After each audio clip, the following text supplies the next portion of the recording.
Hello everyone. So welcome back to yet another what do I say? I don't call it a talk, I don't call it a conversation with Madhujit on Facebook. So today the topic that I've chosen is microaggressions and happy to be here again. Please do say hi because I can't see who all are there.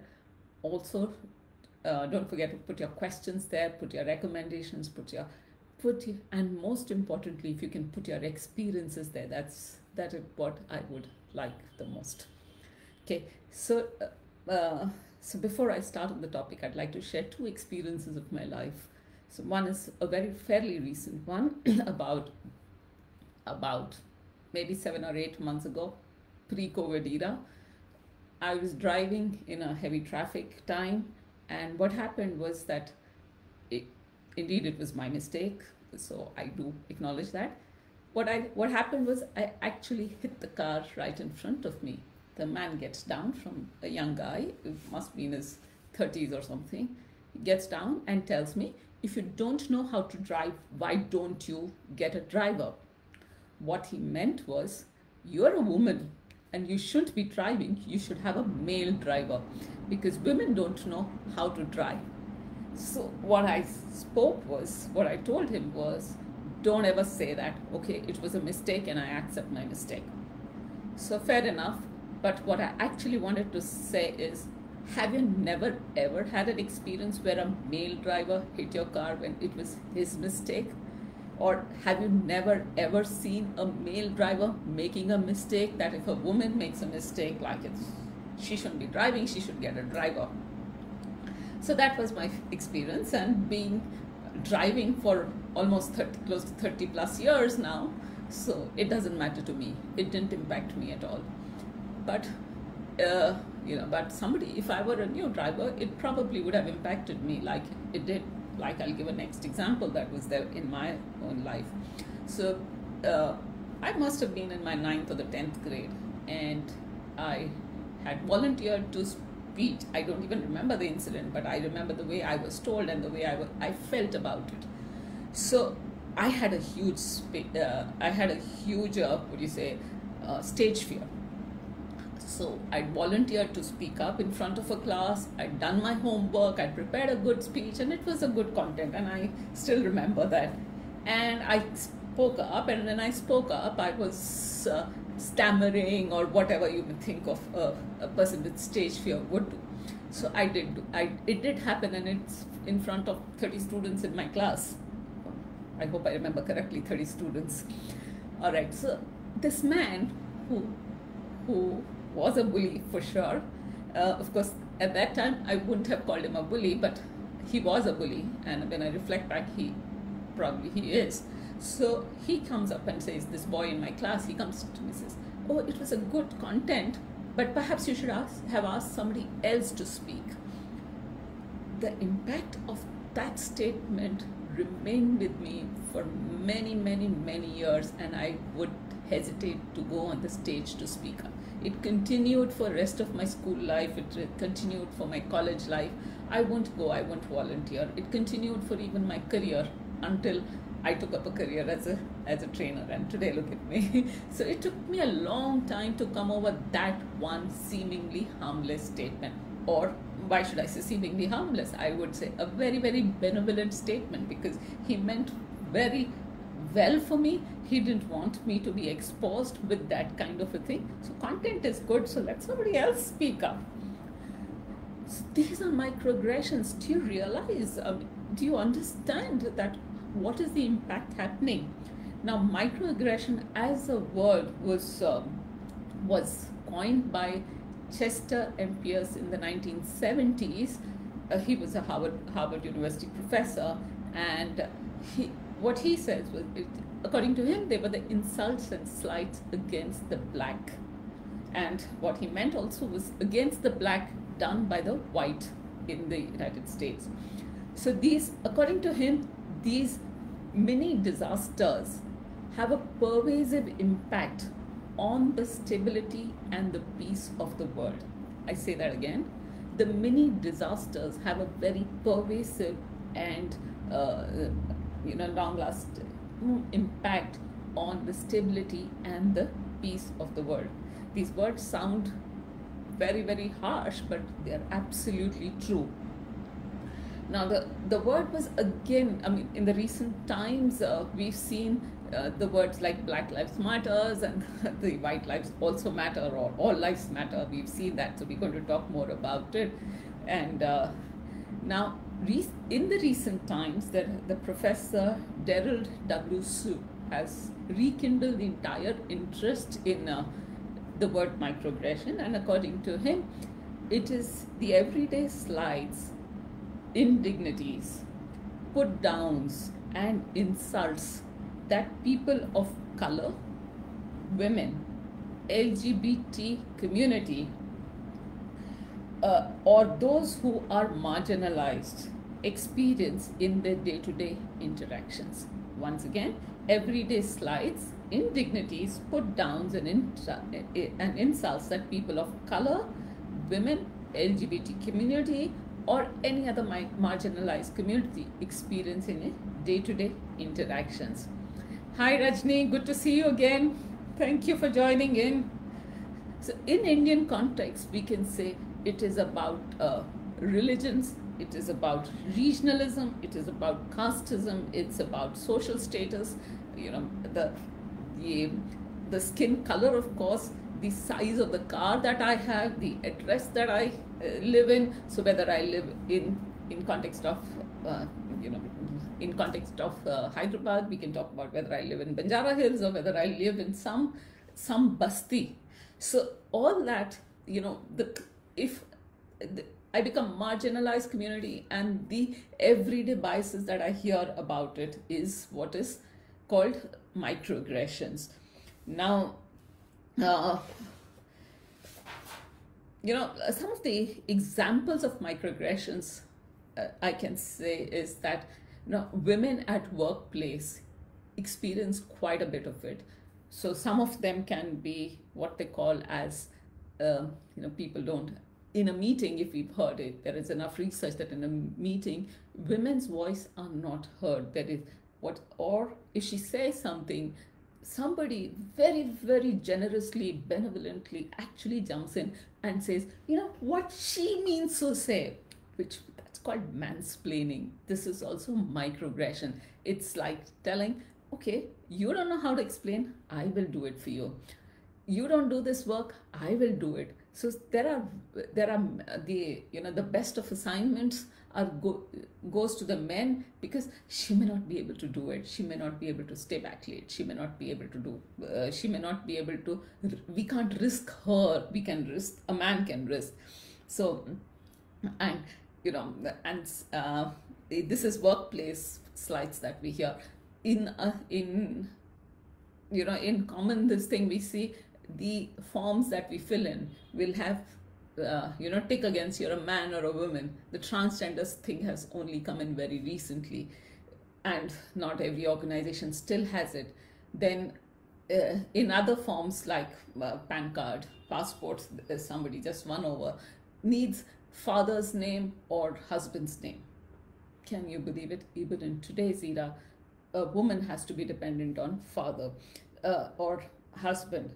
Now, somebody, things like, you don't look like a gay, or I'm heading to a depression, or, my OCD is coming up again. Now, words like depression and OCD are representative of some mental disease. Now, so using it in this manner, in a very, very it's trivializing the impact, or trivializing what a person with OCD or person who has depression is going through. We're trivializing by saying, I'm heading for a depression. So these are microaggressions against people who actually have it. Don't behave like a gay, or she must be PMSing that she's in a foul mood. So the moment I say that she must be PMSing because when she's in a foul mood, which means that I'm trivializing anything which may have caused a foul mood at at that point in time. I'm not acknowledging the fact that she could have gone to any other experience other than PMS, which may have caused the foul mood. Then you don't look like a gay. So telling somebody who belongs to a gay community, you don't look like a gay or you don't look like a lesbian. Now, gays and lesbians don't come up with a tick box that they should look like this and they should not look like this. So telling somebody that is again a microaggression. So, and the impact of it is, while these are very, very seemingly harmless statement, the impact of it is like paper cut. Now, paper cuts, we all get it, paper cut, but imagine 1,000 paper cuts at a point in time. Sometimes it can be injurious or even dangerous to the health of the person who's experiencing it. So microaggressions can be related to paper cuts, or sometimes they even the analogy of mosquito bites is used for microaggressions. So every, one bite, two bites, it's fine, but typically the communities, the marginalized communities experience it every day. So there's mosquito bites all over the place, and you can imagine it is harmful and it could be dangerous too. So research has shown that microaggressions, although seemingly, simple or small and sometimes innocent, can have real psychological impact on individuals, impact their productivity and impact their problem-solving abilities at workplace and in general as well. So, it causes psychological stress. The marginalized community, when they're subjected to microaggressions repeatedly, they feel like they are what is called as they experience what is called as imposter syndrome, that they've reached at this place by fluke and not by their abilities or by their abilities and effort, but by fluke. So they constantly experience what is called an imposter syndrome, that I don't belong here. So the moment I have that feeling, whether it is workplace or any other, or in a social circle or anything, if I get the feeling, even a slightest of feeling that I don't belong here, my productivity or my presence in that place is not the best presence. So one is imposter syndrome, the other thing is called stereotype threat. I've talked about stereotype threats in my earlier conversations over here. Stereotype threat is, if I'm repeatedly exposed to certain statements, at some point in my mind, I start believing it's true. The example that I'd earlier given is about women in driving.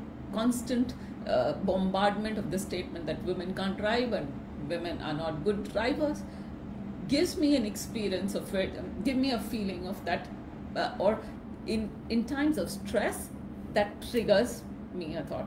Yes, see, I told you women are not drivers. That's what my mind says. Women are not good drivers. So in periods of stress, instead of trying to navigate their way through that narrow lanes or the heavy traffic, they're actually they're having two thoughts in the mind. They're using the mind for two things. One is that they're using it to drive and navigating, and two is they're thinking, I have to prove this wrong. Is it true? Is it false? Is it true? Is it false? So if we hadn't repeatedly heard, the second part is not there, I could easily navigate my way through.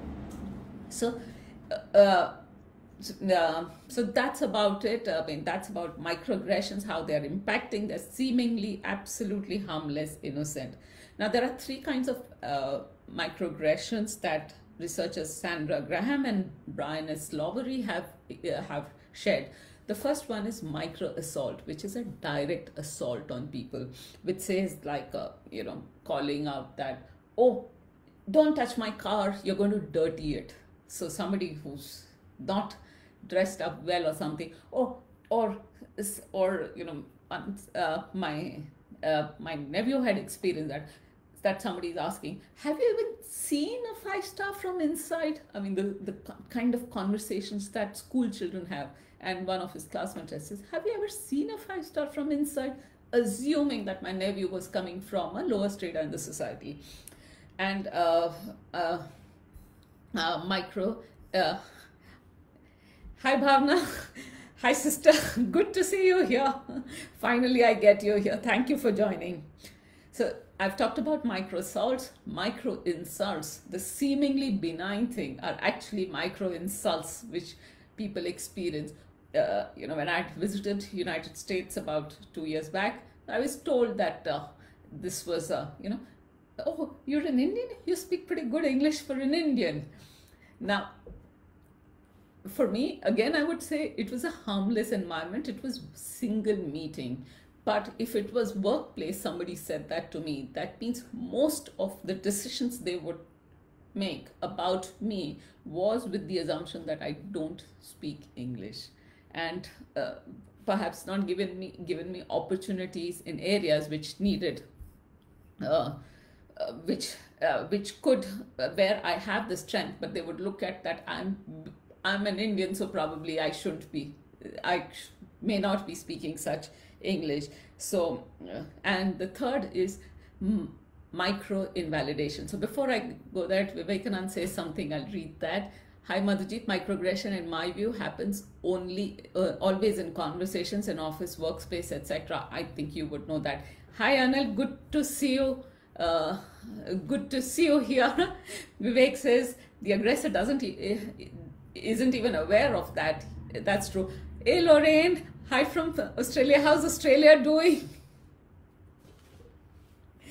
Okay, so we talked about micro assaults, we talked about micro insults, the third is micro invalidation. Micro invalidations is something like, as a woman I've experienced it, that, oh, you're being overly sensitive. He's, he just said it casually, or she just said it casually. You're being overly sensitive. Now, at that, any experience where I felt something that I've which has hit me emotionally and upset me, somebody else is saying, oh, you shouldn't do that. They're invalidating my emotions, invalidating my reaction, that you're being overly sensitive. And they're probably attributing it to me being a woman, so I'm doing it. And they're not attributing to the person who's saying it.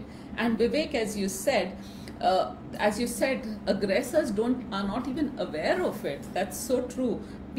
Daryl W. Sue, who's just a couple of minutes back, I said that he's popularized it again around 2007. He started his journey in microaggressions, and he's came out with a book in 2010.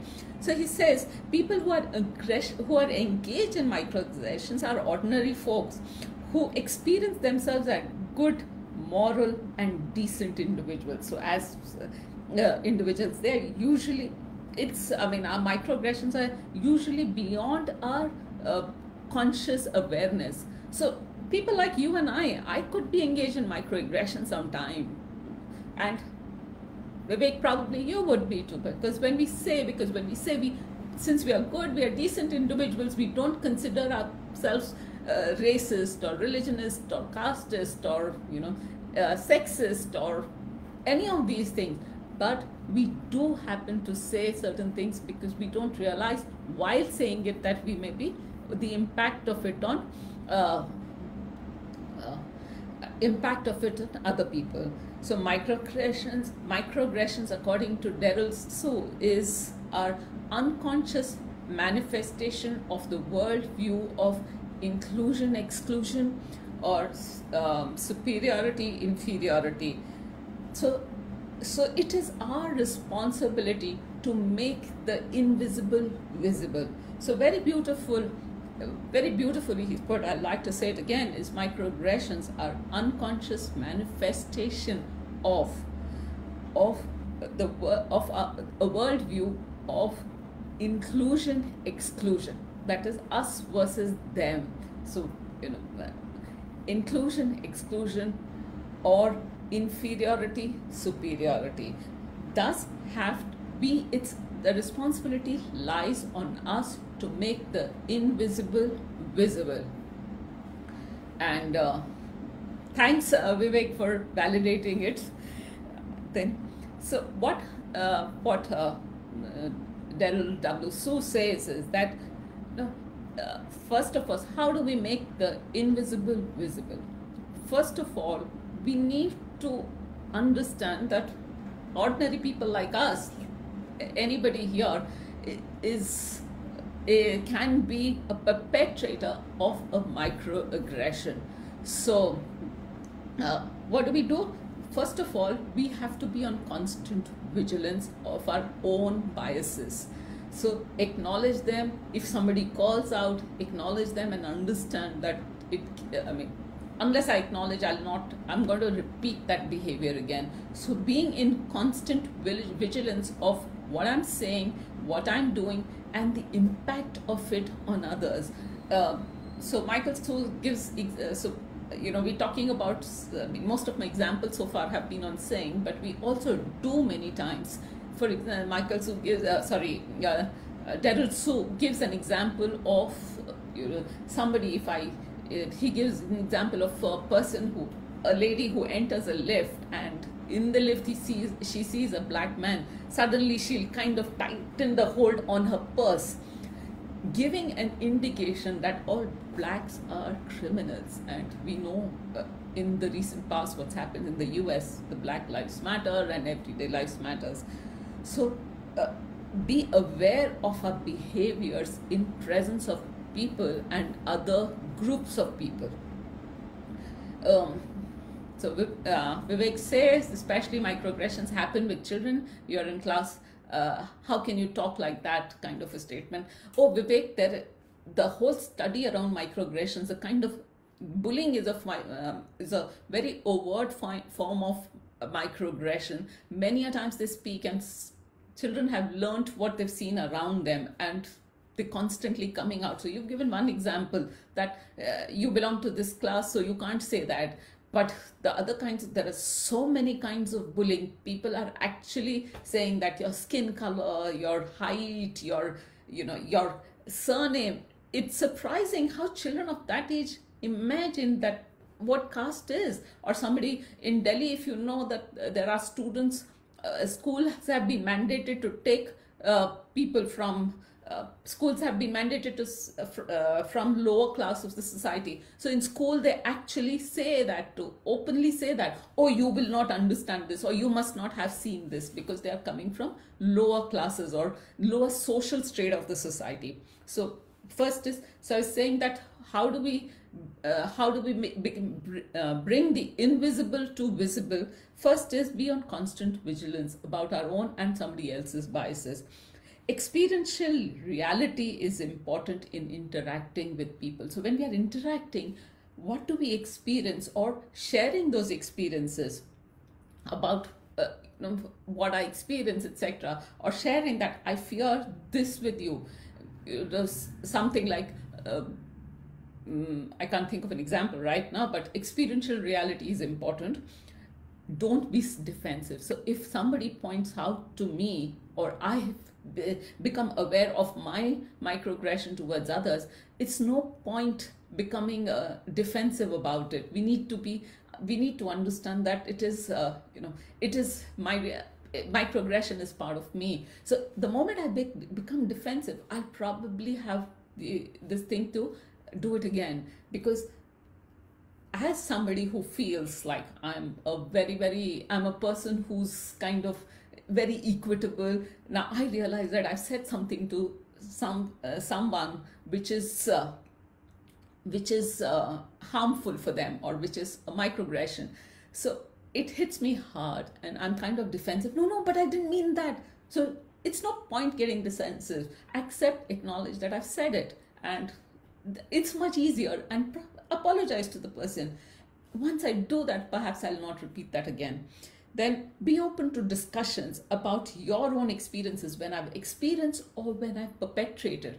Even when I've perpetrated. So I shared this example about a gentleman. So when Justin Trudeau had taken prime ministership of Canada, I'd met this gentleman from Canada, and we were having a conversation. And when he said that, when he said Justin Canada, instantly I spoke up that oh, that handsome man. And he looked at me and he said that uh, if I had said that for a woman, how would you have felt? And I realized my mistake over there. And I apologized and I thanked him. He also retracted. He said, "Oh, I didn't mean that." But yes, it was a fact that I said something which I would not have liked if somebody would have said to a woman prime minister, because I would like the woman prime minister to be acknowledged for her work and not for her beauty. And there I did that again for a man. So acknowledge and accept that I did it. So I've done it and I apologize for it. And become an ally, become a supporter. If you experience, if you see, please speak up. It's very, very critical unless we speak up. It's very important to speak up, becoming an ally, and we have to announce that we are an ally to the minorities around us to bring world peace. So, having said that, now, how do we speak up? What do we say to ensure that we continue the harmony and not create what we say enemies around us? Because if I call out for the sexism that I experience, or you call out for anything that you experience all the time, we are only going to end up with enemies. Now, relationships are important. So what do we do to call these microaggressions out, whether they are for us experiencing, or whether somebody else, whether as a spectator or whether as somebody who's experiencing it? So how do I call out to it? First of all, speak about the behavior and not the person. So we are not judging the person, we are not calling the other. If somebody makes a comment about me being a woman and so not being able to do, somebody from Google had actually told me about this, about what she experienced. She says she was experiencing a problem in a software code and she went to this guy. So she tried her level best, couldn't solve it. So she went to this guy and he solved it immediately. And when she saw the result, she says, "Oh, it's so simple. Why didn't I think of it?" She was thinking aloud, and this guy turns around and tells us, "Because you're a girl." Now, this is very overt sexism. While it is overt sexism, now calling him a sexist will not solve our problem. Calling the behavior sexist is what may solve the problem. So we call out the behavior and not the person. Perhaps the person is ordinary person like this and not and does not qualify himself as a sexist. So call him sexist is only creating enemies. Instead, call out the behavior as sexist. Then ask. You have to ask. You want to ask, what did he mean by that, or what did she mean by that? What did the other person mean by that? So when you're asking, avoid starting with a why. Say, what made you say that? Or, what in your experience has been that you made that? Or what makes you think that women are not good at maths or problem solving or, coding? Then share your own experiences and feeling that when you say that, this is what I feel. So when you say that, so with those statements, this is the impact it has on me. And perhaps after that, you can ask, how does the other person believe? Now, in this, there can be two reactions. Now, first of all, check your intent. Now, why am I asking of this? Do I want the person to correct the behavior next time, or do I want the person to feel guilty this time? If I'm trying to make the other person guilty, I don't think we can get much headway. But if I'm trying to call out for the behavior which was not so welcoming, perhaps next time the individual might not display the same behavior or be conscious about his or her own behavior next time. So what is my intent? Check your intent. At the end of it, if the person doesn't believe you or doesn't listen to you, you have to decide, is this a battle you want to continue fighting, or you might as well back off, probably call it out next time when you see somebody else does. So it's a choice that you have to take. You have to decide which battles, where are you going to call out, where are you not going to call out. So, example again, when I go to these, I mean, I'm talking of a past time when we used to go to the malls. So when I used to go to the mall or places like that, so when these people are helping me park my car, so while reversing the car, I've experienced this multiple times. The guard out there says, "Do you know how to reverse?" And I just laugh it out. There's no point calling out over there. I said, "All right." Just say yes and I laugh it out. But if it was, this is of course a microaggression, but it's no point calling it out there. I would rather call it out when somebody known to me, somebody whom I'm interacting with on an everyday basis. I would rather call it out. So we have to decide which battles are we going to fight and which battles are we going to just leave it and laugh it off. So, and use it as an example in this forum.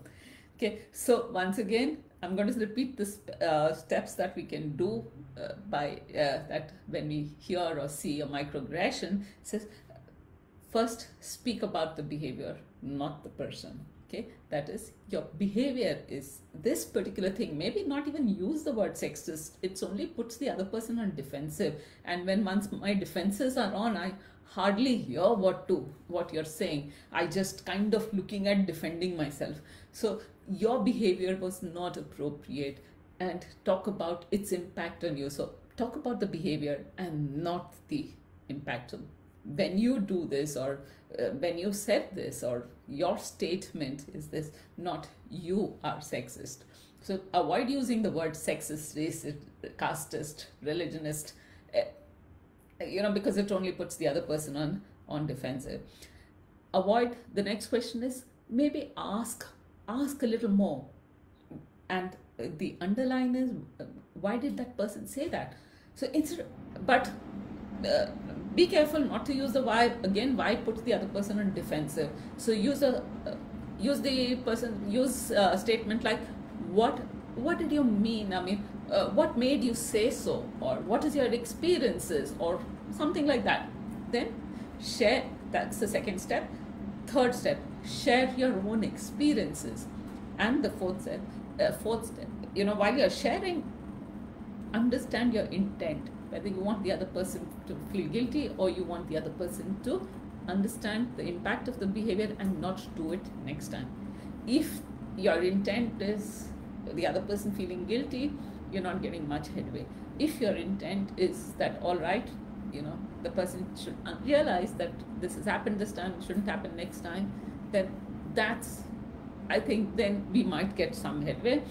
And then finally, give them examples. It's all right. You give them examples that what the other person said is not true, and there are enough examples available. So that's it for me. From me now. Any questions? I'll be willing to answer. Anil says, Madhujit, nice topic. I never knew about this topic. Talking about caste, meet any government officer, especially the IAS Babu. She will mentally draft my ancestral tree. Absolutely, Anil, that's so true. That's the system that we come from. Why mentally? Even in interviews, you walk in and the decision is already done. They're seeing you, they've decided. The resumes which have particular types of names are rejected initially. The resumes in a group of people, the resumes which have a particular type of name, which state, which language they speak, etc.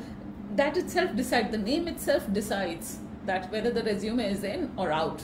So the rest comes later. So they've decided. Or with school, IITs, all the guys are brilliant. And any other school, any other college, all the guys are rejected. So we see it all the time. So microaggressions are there always. It's part of unconscious bias, and we need to be conscious about it. We need to realize how our behaviors are impacting others and when others' behaviors impact us. In fact, a very interesting part that I would like to share again is Daryl Sue says that, talking about microaggressions, I'm not bringing up anything new, but by talking about it, I'm actually giving words to the people who are going through it and don't realize it. I'm actually helping them find words. And I think that's a very, very, very powerful statement. So the more we talk about these microaggressions, the more we call out for them, we are actually giving words to the people who are experiencing it. And once they have the words, the impact of microaggressions over a period of time will lessen. So that's it from me. Thank you very much. Any more questions? All right, so since we have no more questions, thank you for listening, and see you around. Perhaps next Thursday I will not be there. See you around soon then. Bye bye, take care, have a good evening, stay safe, stay healthy, stay indoors, and wear your masks, please. Thank you.